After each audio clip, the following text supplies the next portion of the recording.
안녕하세요. 어나더 리딩 박수연입니다.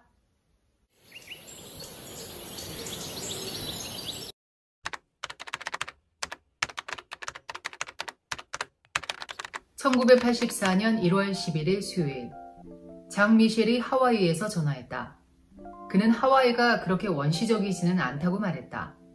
그가 하와이에서 처음으로 마주친 남자가 자기한테 혹시 뉴욕에서 그래피티 예술을 하는 장미셸이세요? 라고 물어봤다고 한다. 그는 내 이름을 입에 담던 히피들을 만났는데 그들이 마약에 쩔어 죽음의 코앞에 둔 그 사람 말이죠? 라고 했다고 한다. 아니 그건 내가 아니라 오히려 장미셸 아닌가? 1984년 7월 2일 월요일, 아침 6시에 장미셸에게 전화를 했다. 우리는 진지한 얘기를 했다. 나는 장미셸에게 만약 그가 예술계의 전설이 되고 싶다면 지금 하는 일을 결코 중단하지 말라고 했다. 그가 나와 전화통화를 할 정도면 사실 지금도 괜찮은 것이다. 1984년 8월 5일 일요일, 장미셸이 클럽 라임라이트에서 하는 저메인 잭슨 파티에 가자고 했다. 우리가 모르는 멍청한 마피아 사람들로 가득한 그런 파티였다. 장미셸은 나를 이상한 곳으로 데려갔는데 거기 있던 사람들이 우리를 보고 꺼지라고 했다. 장미셸이 나에게 흑인 되기가 얼마나 힘든지 이제 알았죠? 라고 말했다. 장미셸은 그곳에서 계속 서성거리면서 모르는 사람들에게 어이, 어떻게 지내?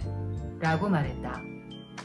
장미셸은 나에게 자기가 브루클린에 있는 세인트앤 학교를 다녔다고 말해줬다.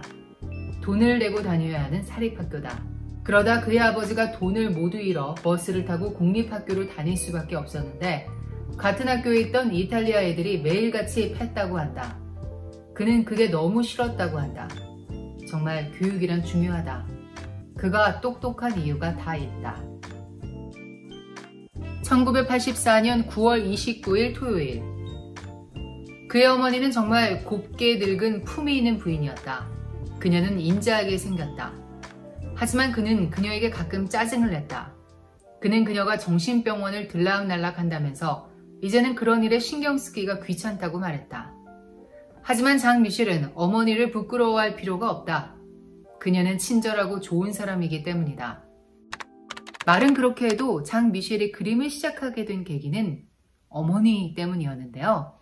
어렸을 때 어머니가 미술관에 자주 데리고 다녔는데 피카소의 게르니카를 보면서 감동하는 어머니를 보고 화가의 꿈을 키웠다고 합니다. 그랬던 그는 정말 그 꿈을 이뤘고요.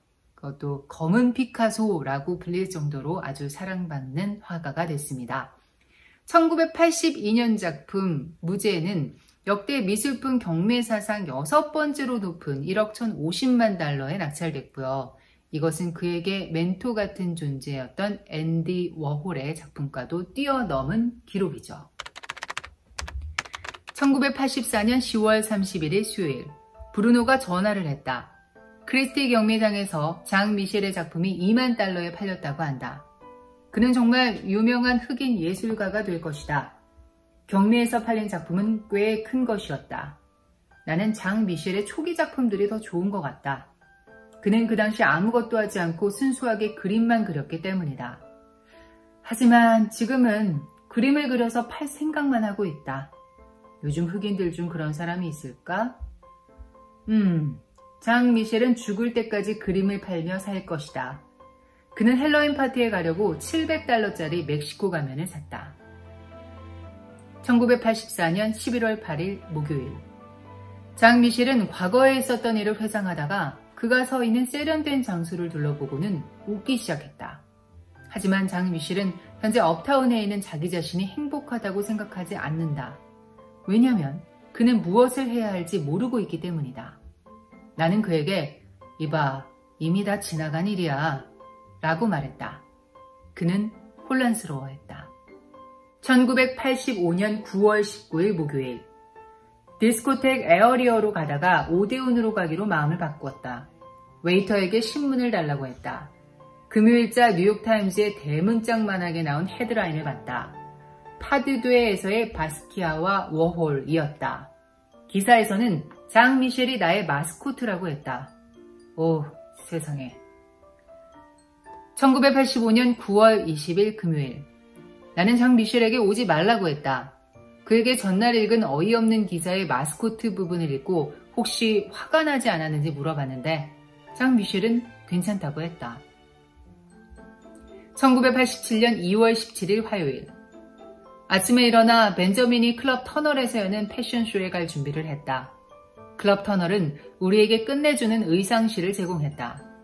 하지만 그곳은 엄청 추웠다. 나는 화장을 진하게 했다. 마일스 데이비스가 거기 있었는데 그는 손놀림이 참 섬세하다. 손가락 길이는 나와 같았지만 폭은 내 손가락의 반이다. 나는 장 미셸과 함께 비컨 극장에서 열린 마일스의 전시회에 간 적이 있다. PH가 9시에 전화를 걸어왔다. 그녀는 내가 전화를 받지 않아서 겁을 먹었다고 말했다. 전에는 그런 적이 없었기 때문이다. 그래서 그녀는 다른 번호로 전화를 걸었고 부엌에 있던 오로라가 그 전화를 받았다. PH는 우리 집으로 와서 나를 막 흔들어 깨웠다. 하지만 나는 그냥 계속 자고 싶었다. 이게 앤디 워홀의 마지막 일기였는데요.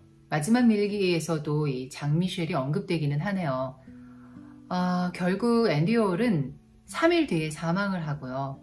그의 죽음으로 장 미셸 바스키아도 큰 상실에 빠져 헤어나지 못합니다. 결국 충격으로 마음이 힘들었던 바스키아는 1년 뒤인 27살의 젊은 나이로 생을 마감합니다. 사인은 약물 과용이었습니다.